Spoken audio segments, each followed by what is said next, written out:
Good afternoon, US, and good evening, UK. Hope everyone's well. And tonight I've got Wayne Seaden to talk to. How you doing? Hiya, I'm well, thanks. You? Yeah, I haven't spoken to you for, was it the Halloween show? Christmas show? Christmas. Oh, Oh, that was yes. Christmas Violet one. LeBlanc. That was it. So you're not dressed up tonight? No, not tonight. My makeup artist's on leave. Oh, bless you. Nice outfit there, must say. That was a little bit too revealing. Isn't she? Oh, bless you. Yeah, it was. So just thought we'd just have a general chat about paranormal and just see where the conversation takes us as ever, because it could end up absolutely anywhere. we've ended up chatting already about all sorts of politics. So yeah, we're doing well, aren't we? Yeah. Rather stay out of politics, to be honest, because we're not doing that tonight. It's getting rather tedious, so we'd rather stick to the paranormal. We won't mention Gary Lineker now, will we? No, move on quickly. Well, I will say one thing though. I actually did enjoy Match of the Day without all that rubbish before and after it. I didn't watch it, because it's a bit of a headache. They play the football match, and then afterwards they sit there for 20 minutes talking about who did what, and who should have done this, and what format. Draw pretty pictures as well. Go, look, he went there. I just want to see the matches. Get that going. Exactly, yeah. But nah. Yeah, I never used to bother with what they had to say. Oh, it's Gary. We've been talking about Gary as well, haven't we? So Gary has kindly invited me and Wayne to be speakers at the Parafest at Skegness in June. And I think there's still tickets left as well. Yeah, I think it's the day passes, I think, are left, unless there's some VIPs left.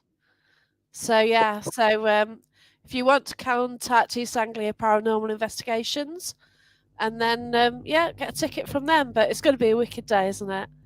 Yeah, it's one of those places that I'd always wanted to go to and never really much had the chance. Yeah, I was the same. A lot of it is, for me, it's distance, because I've got a young family and I've got a big family. It's difficult for me to drop everything and go right the way across the country to some of these great venues. And for the likes of Church Farm was something I'd always wanted to do and never really had the chance. And I'd been down the road to the old Nick Theatre at Gainsborough. Right, Gainsborough. Yeah, I've never been there. I absolutely love that place, and I've investigated there 3 times now. I really want to go there. The last time we were there, it's such a laugh. We had so much go on activity-wise, but I think it was boosted by the fun that was had there as well. The positive energy built the place up so much that straight after that, every time anybody went into a different area, something happened. Awesome, and it was because the leader of Ghouls Aloud, who I was doing some work with and promoting me books and things with, had invited me up there, and her group were down in these prison cells. Well, before you get to these prison cells, there's a sergeant's desk. And behind the desk, they've got a mannequin dummy in an old Victorian-style police officer's outfit with the old-style sort of top hat, police hat. Oh, yeah. We were standing behind there with this mannequin, and we heard them coming out the cell. So we all ducked behind this counter. I put the policeman's hat on, and as they come up level with the counter, I popped up and went, hello, hello, hello. And that was it. Scared the living daylights out of Lynn Bovington, who's the boss of Ghouls Aloud. She screamed blue murder. Everybody else started creasing up laughing. Oh, wow. And from that moment onwards, the activity was non-stop. We heard the doors closing down in the prison cells. Up in the theatre upstairs, there was shadows being seen in the stalls. I ended up going up into the light box, which is suspended above the stage. Oh, okay. It's awkward to get into, but you have to go up on a very rickety ladder. Yeah, I can imagine. Get into this box, and there is literally only the room for one person.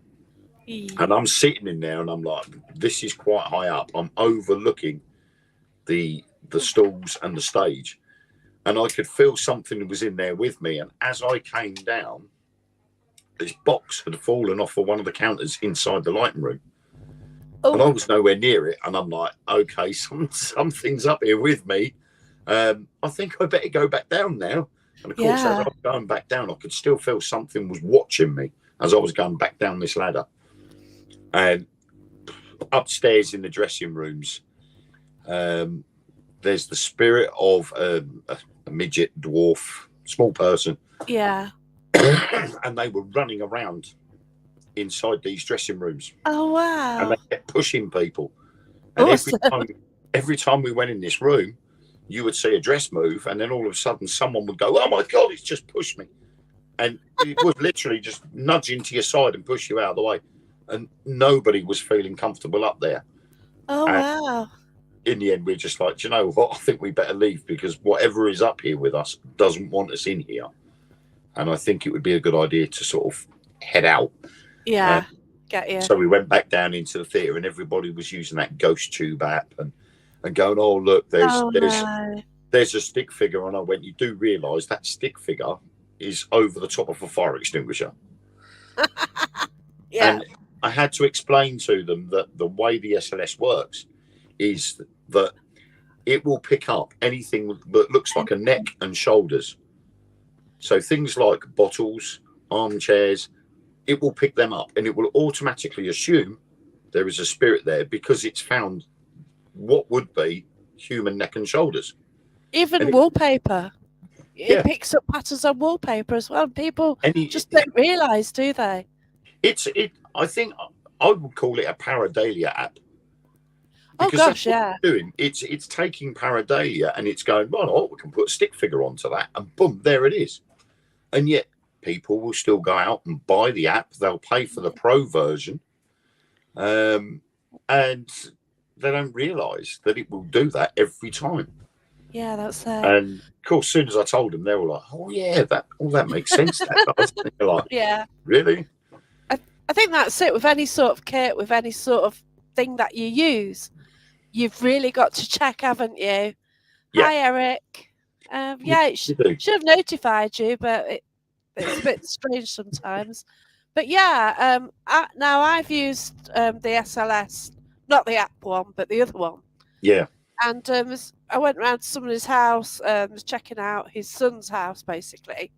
So he sat on a bed, and he was getting really drained. And you could see, it was a bunk bed, and you could see the SLS was mapping something above, and you think, well, it's a bed. But then this guy was getting drained, and you could see him getting progressively worse as this stick figure climbed down towards it. I went over, then this stick figure started kicking me as I was getting drained. So then when you've got evidence to go with that, then it's probably captured something.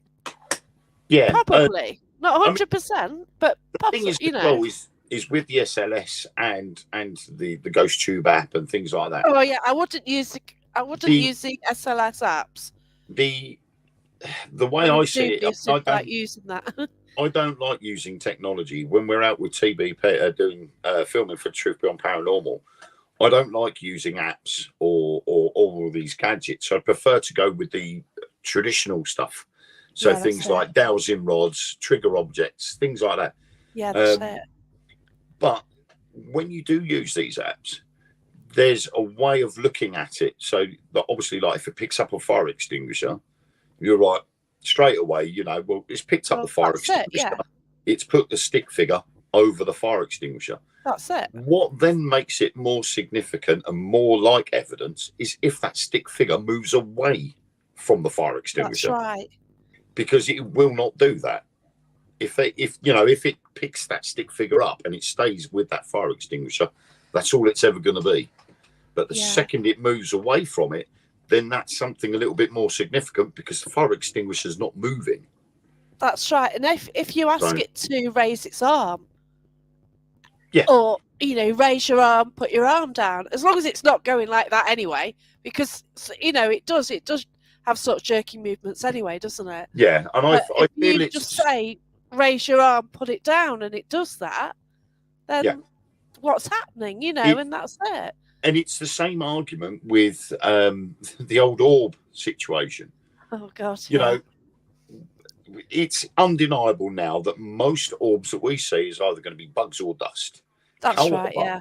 There is a minimal percentage where it could be paranormal, and the only way that's going to be that side of it is if it's an unusual shape, it's moving erratically, so it's not moving on the wind. It's I mean, I've seen orbs that have come in and they've literally done a U-turn instantly and gone back the other way. Well, if you're not moving, as long as you're not moving and the door's not opened or created a draft, and there's no valid other reason for that, then what is it? It was a live camera feed on an investigation. So there was 4 locked off cameras, and a person was sitting at a hangman's table, and it was an isolated room, table in the middle, with a hangman's noose hanging from the ceiling down towards where the table was. Someone was sitting at the table and calling out. And on the security camera footage, you see this orb come in behind him, and it's pure black, comes in behind him, up to the back of his head, and then just darts straight back out at an angle. Gosh. You can't say that's wind, because wind currents do not all of a sudden go the other way unless something like a fan has just been turned on. Yeah, that's it. And it was just at that moment, and we all said, look, something's just gone up to the back of that guy's head and shot back out again. So we've all rushed down there to see what's going on. And while we were heading down there, the hangman's noose started rocking. Wow. No one had touched it. Yeah. So we're like, well, what's more significant. Yeah, so that's right.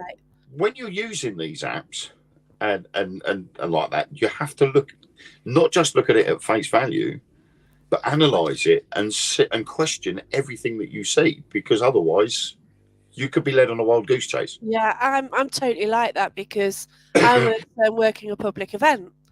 So I mentioned it before. I took some photos. So, we got all the guests, lined them up for a photo. It was in a cave. I used a flash, okay? I've got my DSLR camera. I had taken flashes all night and not got a dust photo at all night. Yeah. Okay. So I took a photo. I took a second one. And on the third one of the guests sort of said, spirit, because there's a spirit around us, we know we'd picked up on them. We sort of said, will you step into the picture? We got a photo of a great big orb. Ouch. So, oh God, I used a flash. I roll it out automatically. Yeah. But we will never know. Yeah, I think as well, you have to look at the conditions. Hellfire Caves is a prime example. I mean, when I was working with Most Haunted and with a couple of other groups since, we've gone to the Hellfire Caves, and one particular night we were there, I was there with Most Haunted, and we'd gone right down into the bottom. It had been raining all week up to that night. So ground saturation, all the water's starting to come through. And in that bottom of the cave, where they've got all the mannequins around the edge and a table sitting in the middle of the room, you've got all this water coming down out the ceiling. Orb City with the flash. And we're like, oh my word, it's absolutely soaking, but you're not going to get dust when it's damp. Yeah, it's moisture, yeah. Because obviously the static electricity, the dust would go towards whatever moisture there is around. Yeah. But people were taking photos and going, look what I've got. And I'm like, yeah, you got to remember, there's about 16 holes in that roof that's dripping water. Yeah. And all of the old photos have got these orbs are all heading down or up, whichever way round you want to look at it. And they're like, well, it's an orb. It's got to be. Or is it dust? I went, no, it's not dust or bugs this time. It's water droplets. Yeah. And there's another classic one as well. You've got the long line right in front of the lens. The hair. You take a photo and you've got a little bit of hair in front of the lens. The flash lights it up. And it's there right in front of it. And it's massive, isn't it? I can't remember what they called them now. There was a thing they called them. It was first actually discovered during the first Gulf War in 1990 to 91. There's rods, isn't there? And And that's what it was, these rods. And it first appeared in a photo that was taken on the Kuwait-Iraq border. And you see this little rod go across the screen. Yeah, I know. And everybody jumped on it and went, it's paranormal, there's a spirit of someone, blah, blah, blah. And they went, well, no, because if you look at it properly and you look at the video that it originally came from, you can see either individual wing beats or their legs as they're going across the screen. I know, it's funny.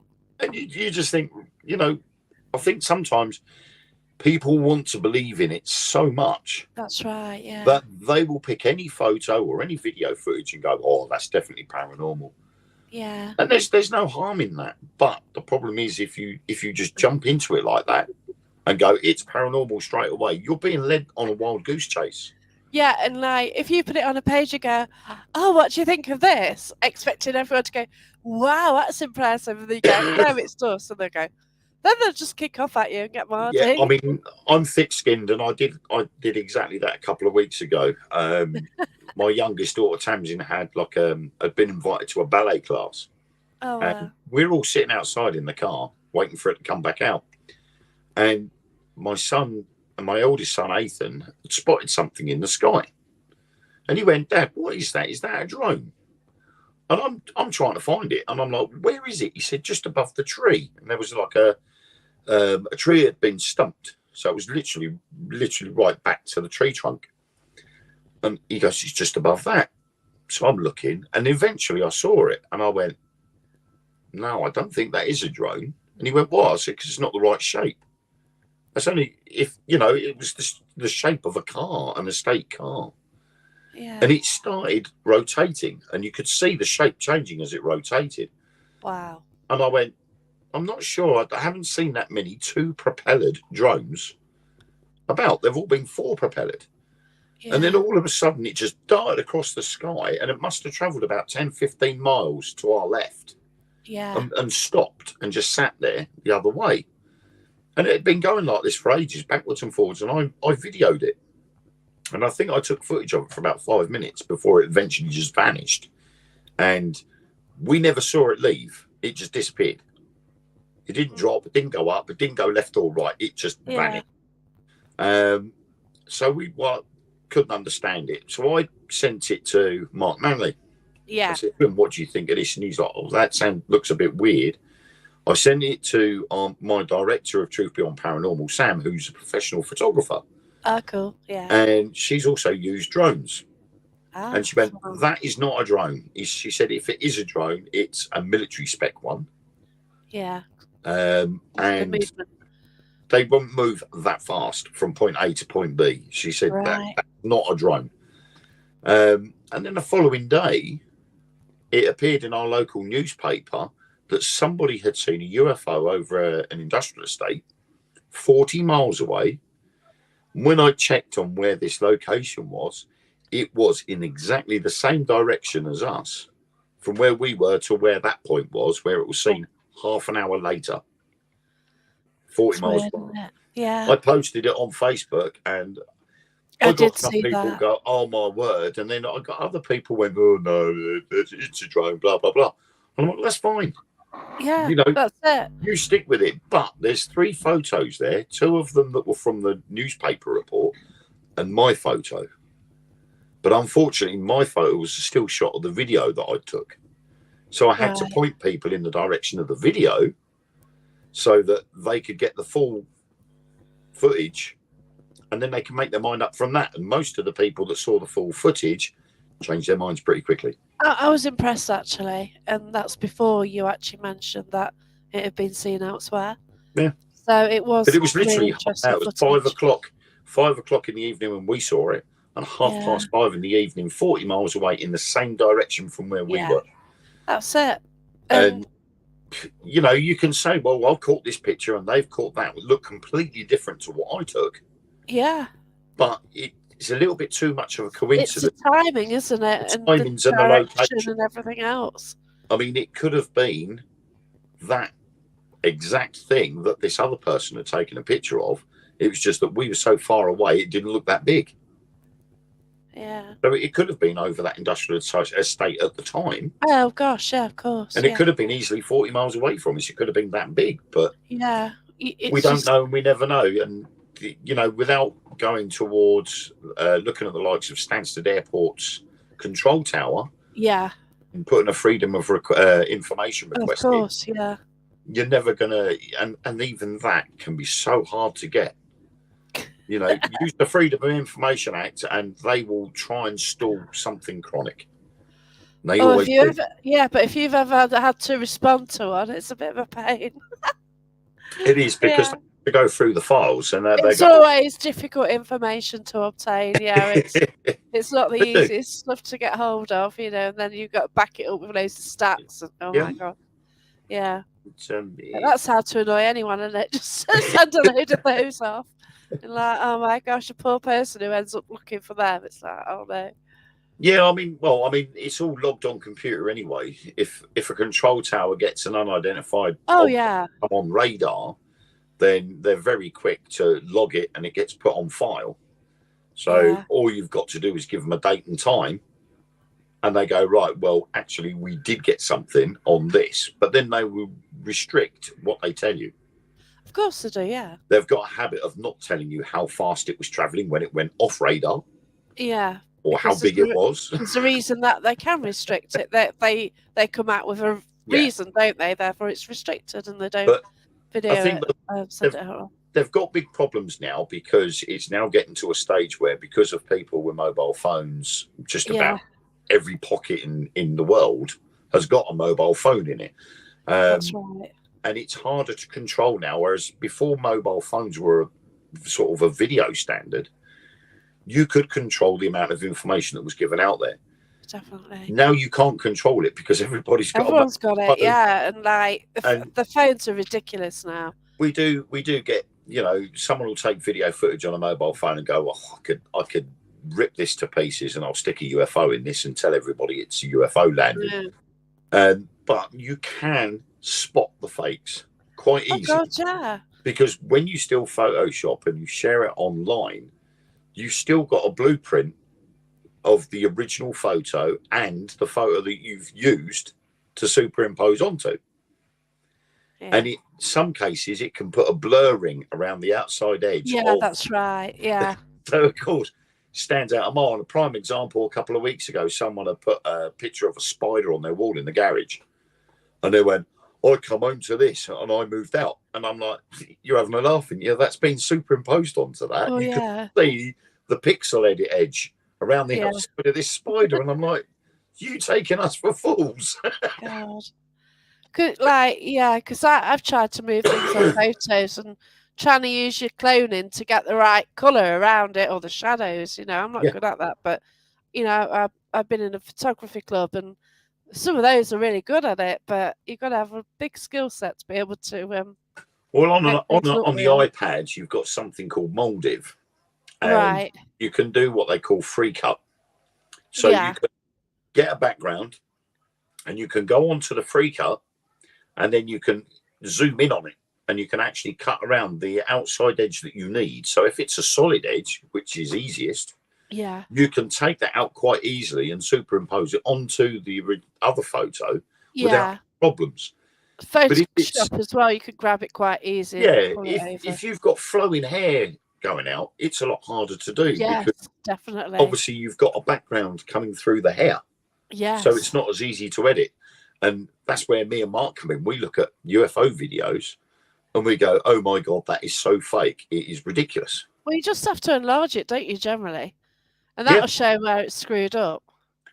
I mean, it's like the one with what we've been facing at the moment with all these Tic Tacs that they've been mysteriously shooting out the sky. And a couple of weeks ago on the Dark Mirror radio show, I said, you know, could this be that an alien ship has come into Earth? Right? And this was just a ridiculous theory that I was coming out with. But they're coming to Earth, but anybody with an ounce of sense is not just going to land on Earth and go, hello, nanu. They're not. Anybody with an ounce of sense that's going somewhere completely different, completely alien to them, is going to want to know what's going on in that area first before they touch down and say hello. So they'll send probes down. And then Mark said, well, they have got force fields on them. Well, they're probes. Doesn't matter. If they're unmanned drones, they're not going to lose any life by sending a drone down. If it gets shot down, it doesn't matter. Yeah. And then all of a sudden, someone from the Pentagon pops up and says, we think there might be a mothership in our solar system that's sending down scouts and drones. And I'm thinking, hang on a minute, I said this 2 weeks ago. Yeah. Ridiculous theory, but now all of a sudden this Pentagon general they've said that. And you're like, oh my word, what's going on? Wow. It's mad though, isn't it? Andy. So Andy had a similar situation at Investigation of a local venue, rasking out and spotted what looked like a plane. All of a sudden it stopped, went off in many directions at very high speeds, and returned to its starting position several times, then vanished completely. And this is the thing, it doesn't. People look at UFOs and they'll go straight away, oh, well, that doesn't make sense. Oh, it wouldn't move like this and wouldn't move like that. And you're like, well, hang on a minute. We're talking about a being that could be possibly just 1,000 years ahead of us. Yeah. And things like speed, that means a lot to us. Well, they travel mean anything to them. Well, they travel from where they are to here. We can't even travel that far. We don't know where they live. We haven't identified where they live, have we? Exactly. So, but at the moment, for us, science and physics has dictated to us to a certain point. That's right. But another race that may have started 1,000 years ahead of us, their science is going to be so much more advanced. Yeah. So they may have been able to work their way around faster than light travel. The theory is there to travel as fast as light, but the technology isn't. Yeah. And once the technology catches up, that's going to be a possibility. We had pulse engines, which was science fiction for ages. And now they're developing warp engines. And they reckon by 2025, I think it is, they will have a working model of one of these engines that are going to be able to get us that far. But the problem then is you need a vessel to hold that engine. And who's going to be stupid enough to want to try it? knowing what the end result could be. I don't know, because they asked for volunteers to go to Mars, didn't they? I'd go. Didn't they ask for people to apply to go on a one-way trip potentially to Mars, to somewhere and go and live there? It wouldn't be surprising. Yeah, it would be surprising. I'd have to have return. They did. They kind of said, will you go on this trip and live here? And you might not get back. Yeah. It was actually out there. I don't know who organised it. I wouldn't want to go because it would be like EasyJet. It'd probably cost you nothing to go out there, but it'll cost you thousands to get back. Yeah, they don't mention that bit. Yeah. But so imagine if you're stuck with someone you can't stand. Yeah, just go outside then, wouldn't you? I mean, my name went to the moon. I was quite happy about that with the Artemis. Yeah, that is brilliant. Tell everyone what happened. Oh wow! I put my family's name down on the Artemis project, and stupid enough to test fly it. Do you know, I wouldn't mind if I was in. The theory being, if I was in zero gravity, so I was in outer space, then I probably would try it, because obviously without gravity and an atmosphere, there isn't much restriction. There isn't, no. But it's a case of you're going at light speed, but the problems there with going at light speed is your navigation then becomes a problem. Oh yeah, like gravity pulls you down, doesn't it? Well, where are you going to end up? Let's go. Let's fire the engine up, boom, and then within a split second, you smacked into an asteroid because your navigation's not there. Yeah, that's it. You've got to know where you're going. You need a clear route. Yeah. And so technology in regards to propulsion may get there, but then you need the technology with navigation to be able to get you from point A to point B. Yeah, because recently there's a Muppet. They had this carnival and somebody got one of the jets there. Not Spitfire, but one of the Memorial flight, I think. So they were flying and some Muppet had got a drone and they took it up where this plane was. Well, I hope he got arrested. Oh, yeah, he did. He went to court over it. Just like, what an idiot. Yeah. But yeah, you know, like you don't know what's around, and you know you can't avoid a drone, so you're not going to avoid an asteroid, are you? No. You know, Exactly. you don't know how big things are. Like, but well, you're not going to get birds up there, are you? But this is the situation we're facing. you get all our space junk up there, won't you? Yeah. All the old satellites you sent up there are still whizzing around. Well, you've got the thousands of satellites that we've got out there. Then you've got things like the Van Allen belt. You've got asteroid fields on the edge of the solar system. You've got other planets, other moons. You know, and once you're out of our solar system, you're in unknown territory. You know there are stars out there, but you don't know about asteroid fields, meteor showers that could be in the area. You need the technology to know where that's going to be before you start driving through it. That's it. Like, if we've got a gravitational pull, what's it like up there?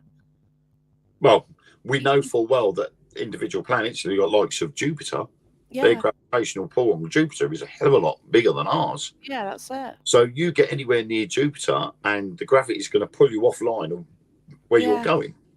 So you're going to end up with gravitational pull from black holes, other planets, suns, other stars. You're not going to be able to go in a straight line. I knew the conversation tonight might go a bit off paranormal. Well, we haven't because we've talked it's all about ufology and that's all part of the paranormal. Well, that. Oh, who's frozen? I've frozen. Oh, hello. I think we're back. Yeah, the internet's just got a bit dodgy here, so apologies for that. I may go off at any time because I've only got. Oh, it's back. It's fine. Yeah, so it cut the internet and then like warned me afterwards. Oh, which lovely. Is great. So yeah. That's nice. We're going to cut you off. Yeah. Thanks, Talk. Oh, you've already cut me off. Sponsored by Talk. Oh, we're on Talk. Doesn't like our mobile phones. Oh wow. Yeah. Oh dear. I mean them. Sponsored by Greg's tonight. Look. Oh wow. That was a cute look. I dread to think. Well, I'll watch it later. Yeah. So, what are your plans then? You've got a lot coming up on your team. Over the next couple of weeks, quite busy. I've been doing my spooky Nori mugs today. Yeah, that's it. I've got quite a few. Have you got one there? Have you got one there to show people? Sorry, like everyone, you know what? Everyone else buys mugs, and they sell them. Wayne's different. I don't buy mugs and sell them. I make them. Wayne makes them and engraves them. Look. It's my little ghosty, and then look at that. And that's my latest feature, putting the ghost tail in on the Y. Yeah, so Wayne's been working hard today. So I've been making them today. I've also catching up on writing my latest book.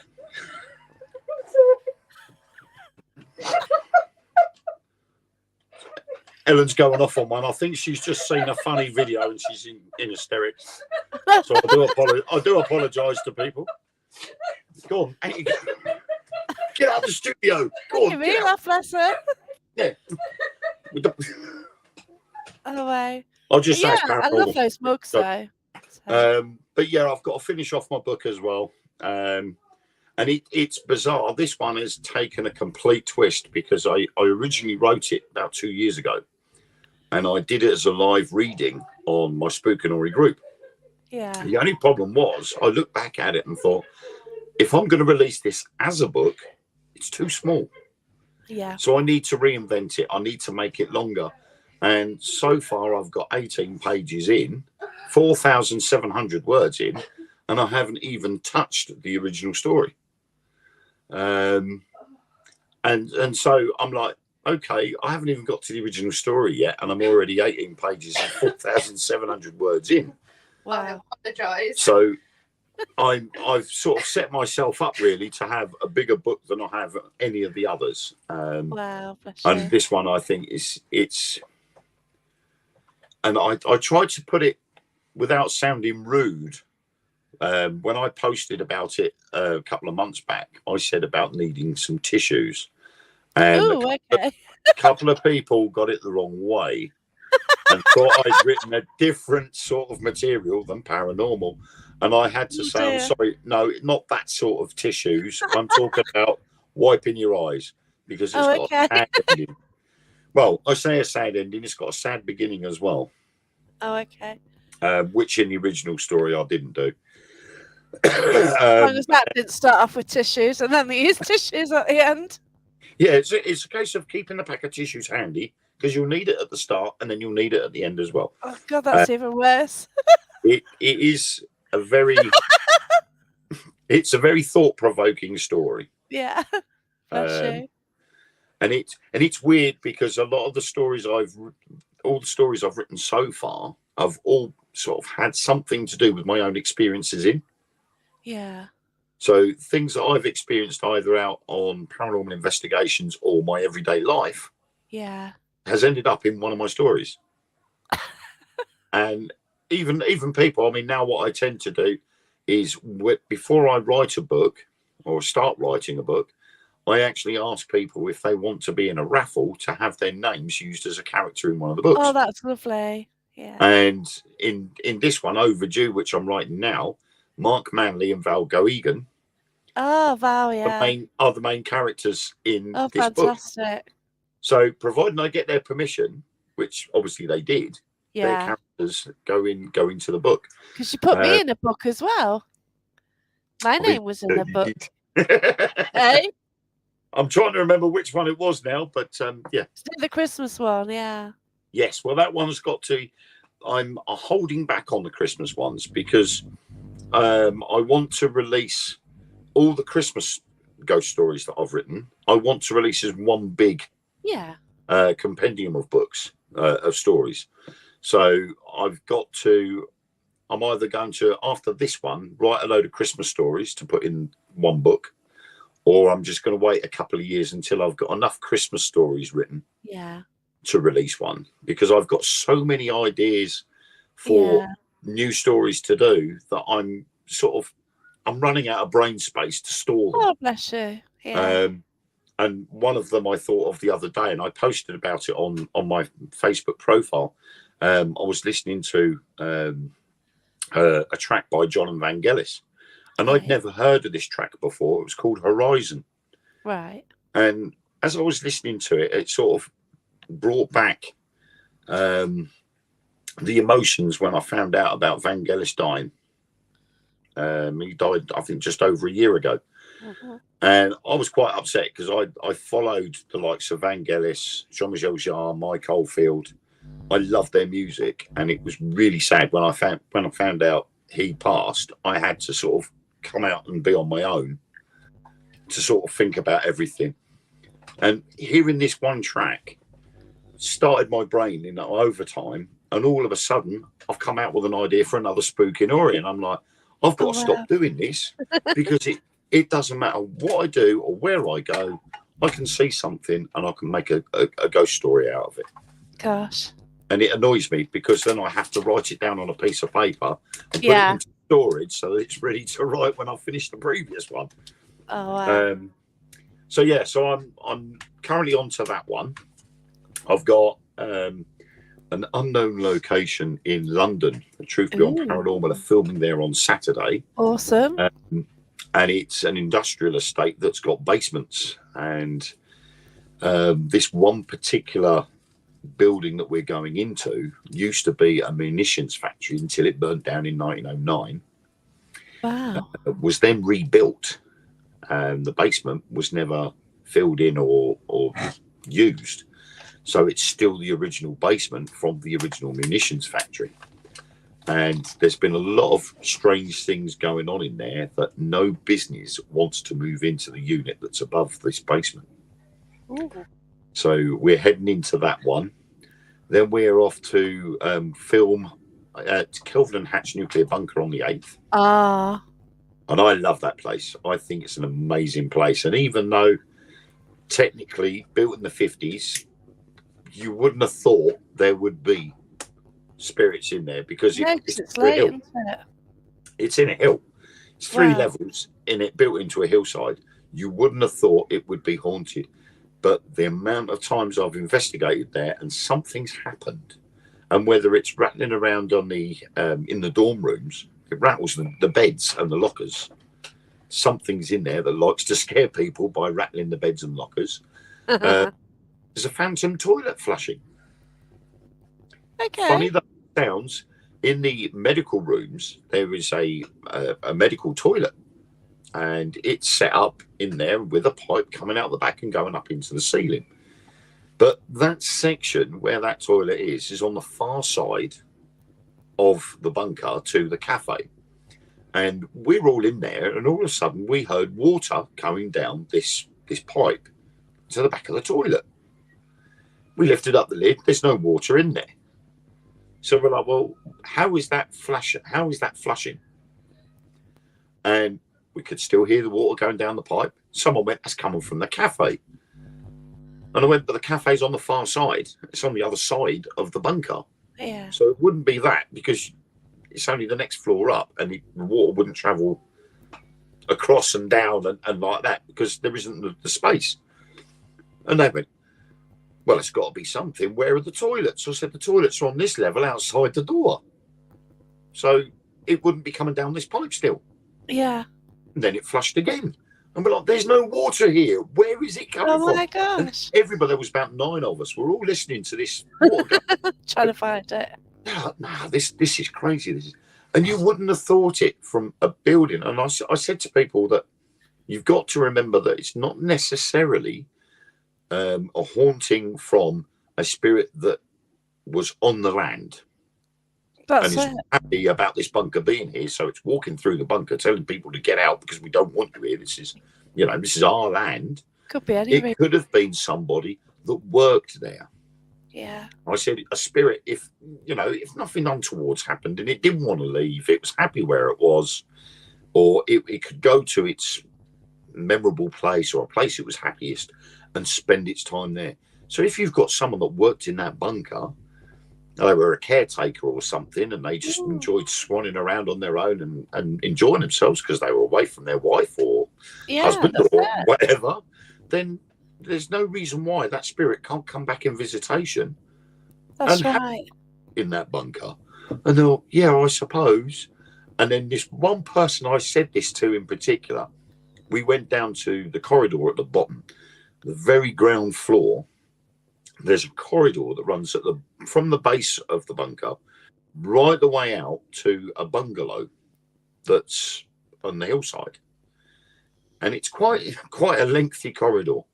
With the lights out, it might as well be 10 miles long, because the 100, 200 meters long that it is might as well be 100, 200 miles in the dark. And we're walking along there, and we sort of, something wasn't right. And I was feeling uneasy, and I've got a thing about picking up on things like that. If there's something negative, if there's something there full stop, I usually know about it. Wow. And then it would be a case of, is it negative or positive? And as we're walking along, I'm like, there is something watching us. And my friend Kevin went, he says, are you sure? I said, something's behind us. It's right back where this, I don't know whether it was a radio console, but it was full of electronic boxes with lights flashing on it. Okay. But then when it's closing time, the bloke shuts these up, so you can't see any lights coming out of it. And I said to him, there's something back down there behind us, as watching us. And he went, are you sure? So I said, I'm positive. Yeah. We turned around and we could see, I can only describe it as 2 red lights. Wow. And they were sort of at an angle. They weren't, they weren't square level with each other or above and below each other. Okay. They were sort of like a funny slanted angle, as if they were popping their head round the corner. Oh, bless you. And I went, it's down there, look, you can see it. Oh my gosh. Our friend Alan, he got this camera, and this camera was huge. It was massive. It was like a 1970s BBC mobile camera. Massive. And he had this huge spotlight that went on the top of it. And he went, right, I'll film it. So he turns his camera on, turns the flash on, and as the spotlight comes on, you see this little object come flying straight towards us. Wow. And I went, whoa, what's that? And we all went like this. And my mate, it literally caught him on the ear. Oh, gosh. And it hit his ear. And he went, oh, he's like this. And we're like, right, okay. So we've gone looking for whatever it was. Yeah. And we found it in the guttering down the edges of this corridor. And it was a very sharp piece of stone. Only about wow. a centimetre and a half, 2 centimetres big. Yeah. It wasn't that big at all, but it had sharp edges on it. Jesus. When he took his hand away from his ear, his hand was covered in blood. My God. Whatever it was had actually drawn blood by cutting the edge of his ear. That's some force, though, isn't it, really? And I said, and we were halfway down this corridor, so it must have been about, I reckon it must have been good 70, 75 metres down this corridor. Oh, okay. And it was just how the fact that I'd seen these, I can only describe them as, and they were watching us around the corner, and then all of a sudden when the light came on, you just see this object hurtling towards us. Wow. Of course, we've gone, right, we found this object, we've gone running down the corridor to where it came from. There's nobody there. And yet, from that point where we saw it, through to the stairs that lead you up to the upper floors, all there are machine rooms. And that's it. And we'd gone through all of these rooms and there was nobody on that bottom floor at all whatsoever. Weird. So it's brilliant when you get things like that. It's and another prime example was the parafest, the last parafest we were on. that photo, because she was like, oh, I was just walking with Mark Dudley, wasn't I? Yeah. And all of a sudden, he like bouncing up to me like Barry Guy, like, I've got a photo. But I tried to debunk it because basically there's a little. Well, you mention it. I've got a question from Bond to ask as well after. So I've marked that. At the church farm in Skegness, you've got loads of little outbuildings. You've got the main cottage building, and behind it, you've got a hexagonal-shaped summer house that's pale blue and white, and it's always locked. And you go up to it. There's a padlock on the door, and that day the padlock was on, wasn't it? Yeah. Oh, yeah. You couldn't get in it. Me and Mark Manley had been in the house, and we'd made our way over to the summer house, and we were looking around. A little orchard as well. It feels like there's a lot of like elementals or fae around there. It's got a lot of energy around there, hasn't it? Yeah. And we were walking back from it. And as we did, I turned around and started taking the photos of the summer house. And then when I looked at the photos, I'm like, nah, this isn't right. So, of course, then we saw you and Mark Dudley run over. Look at this. And the photo itself, you've got the front of the summer house, and there is clearly a black shadow standing inside the summer house. There's nobody else around the summer house. There's nobody else in the picture. There is no way. I mean, I'm not that clever enough to understand photoshopping and editing of. Well, no, you're just taking it. You know, I'm just clever enough to know what to look for or what to not look for. And obviously, I'd only just taken the photo and straight away had shown you and Mark. So there was no way I could have edited in that quicker time. It was awesome, and like straight away you tried to. It's the fact that you took a photo. You're still at the location. Yeah. You then could go up and try and debunk it.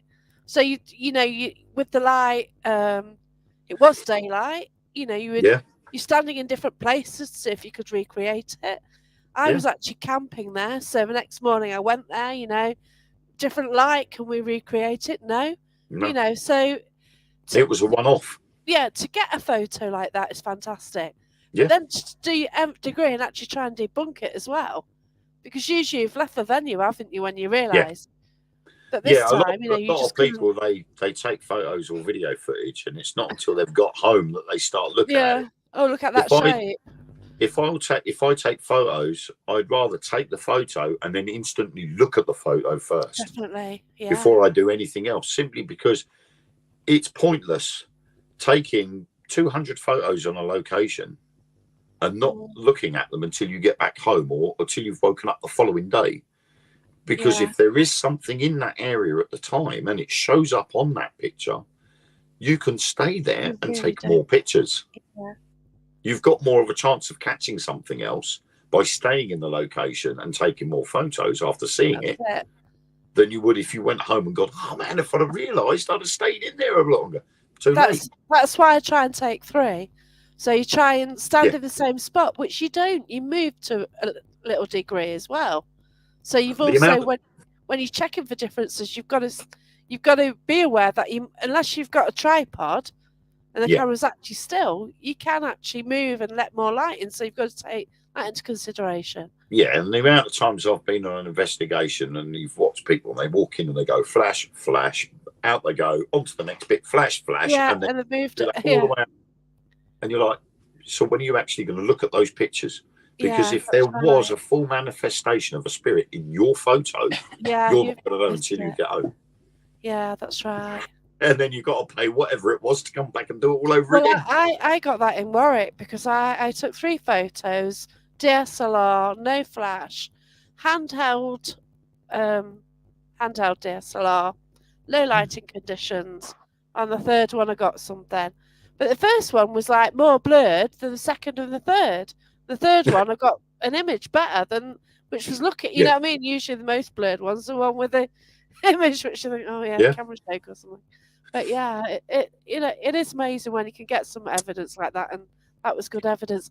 I've got a quick question from Vaughn because you've got to go soon, haven't you? Yes, I've got the Dark Mirror radio show at 9:30. At 9:30, so I can only keep you to 9:15.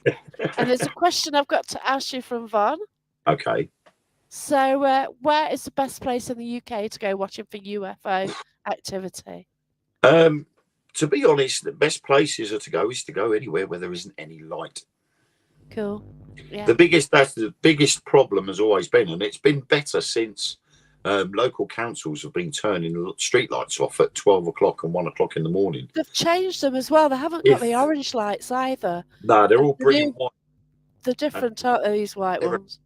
But places like the Yorkshire Moors, ideal, because Yorkshire Moors is actually quite a hotbed of UFO activity, and the East Coast. Well, it had the base there, didn't it? It's got filing tails up there.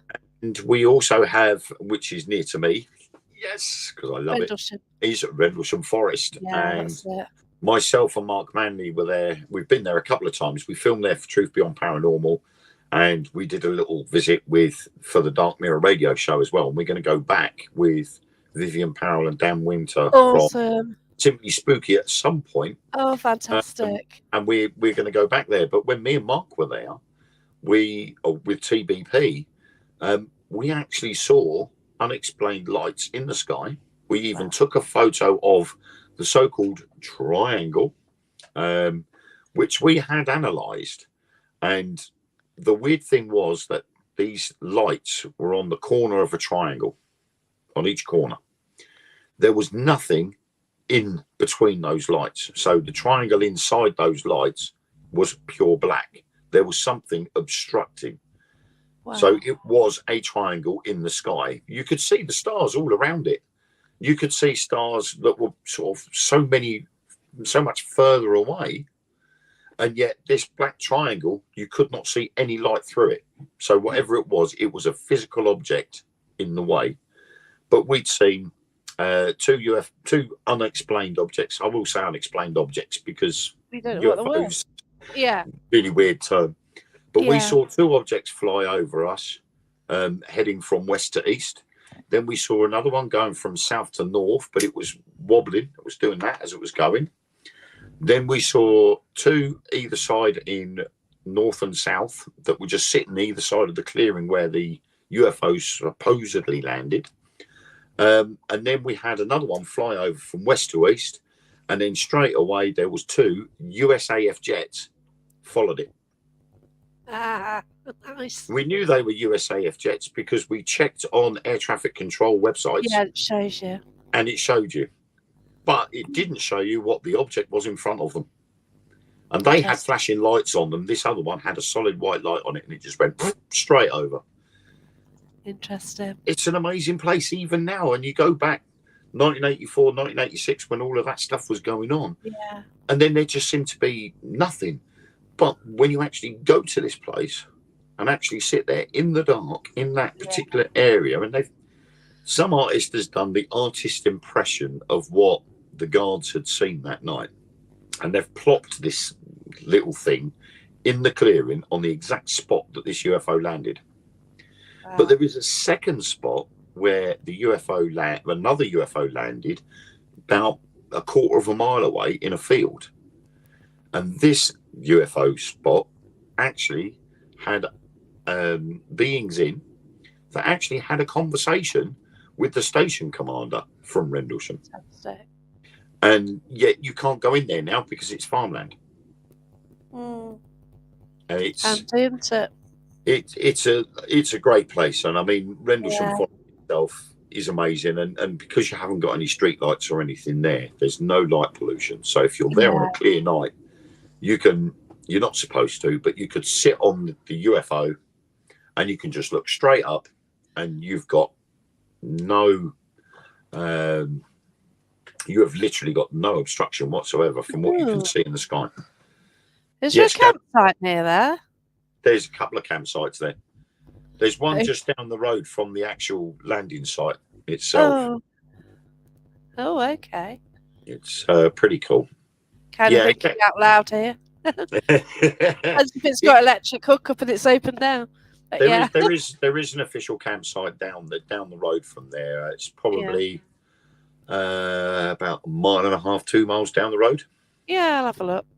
Yeah. So it's all within the forest area. Yeah. Yes, there are. Gary's right there.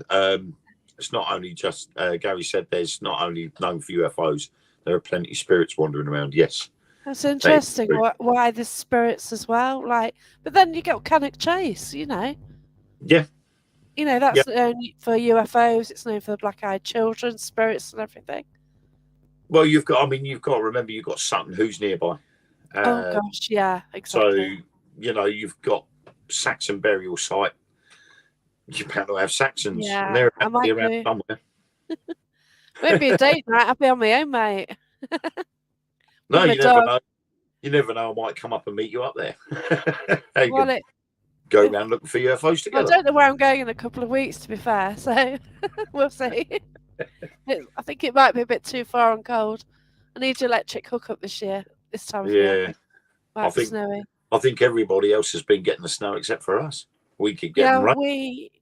I've not really got any here. I was in Nottingham the other day when it was hitting everywhere, and as soon as I left the city, it was actually a minute out of the city. It was there, but my home was clear.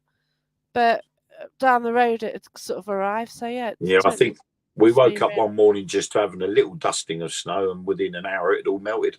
We've had nothing but rain since. So it didn't really try here, but I want to thank you for joining us anyway. No problem. So you're going to do the Dark Mirror show. I'll share it onto my group Paranormal Path, so you can find it. That's at past. So look out for Spooky Nori books on Amazon. Yep. I sell them through Amazon and I sell them directly as well. When I sell them directly, they're also signed, and you get a free Spooky Nori bookmark with them as well. Awesome. To keep your place. So that's just to contact you directly then? Yeah. If they want a signed copy, I do a bit of a deal as well. If all 4 books are brought at the same time, I do a bit of a discount on them as well. Yeah, and the great books. Thank you. Thanks everyone. They are, I've got them, yeah. But thanks so much anyway. And no problem. I hope everyone's well and look after yourselves, okay? And we've got spring coming and we've got warmer weather and yay! Yay, finally. Light nights. US have already moved their clocks. We've got another 2 weeks. Not fair, is it? I want to move now. Yeah, I want to sort this out. Oh yeah. I will say though, if you do buy them off of Amazon, please leave a review on Amazon, because obviously that helps me with Amazon. Yeah, that's it. Because I had to okay my the tax for the state side of Amazon. Ouch. Because I sell through Amazon, it gets sold in the States as well. So I have to okay my ITS form. And they sent it through the other day and said, "Can you confirm all of this?" And I had a look through and I'm like, "Yeah, I can confirm it." Okay. And that was it. I'm like, I'm a US taxpayer. Wow. Oh my gosh, because I'll have to look at that, because I aim to get my book out this year. Yeah. Very soon, actually. I'm going to try and get it out by the time I meet you. Yeah. We'll see. Well, all I can say is it depends on how many units you sell, just like over here. If you sell enough units, well, I ain't going to sell enough to be taxed on, to be fair. No, I wasn't. You know what? I'd just be happy to publish something just to say that I'm an author. And if people like it, that'd be quite weird. Yep.